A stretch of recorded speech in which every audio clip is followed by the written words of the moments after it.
Les gestions per demanar informació o rebre les assistències previstes a la llei de dependència fins ara eren gestionades pel govern.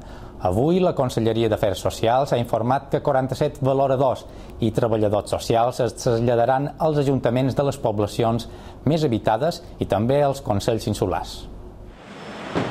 La informació i molta de la feina que es fa a aquesta oficina del govern serà traslladada als ajuntaments de més de 20.000 habitants. Així, l'executiu, amb el beneplàcit i la satisfacció de les altres administracions, ha previst el traspàs de 47 valoradors i treballadors socials als principals municipis i als consells.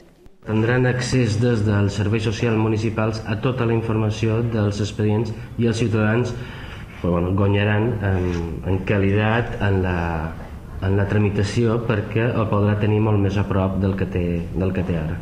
Al Consell de Mallorca hi faran feina 10 valoradors i als principals municipis 27 treballadors socials.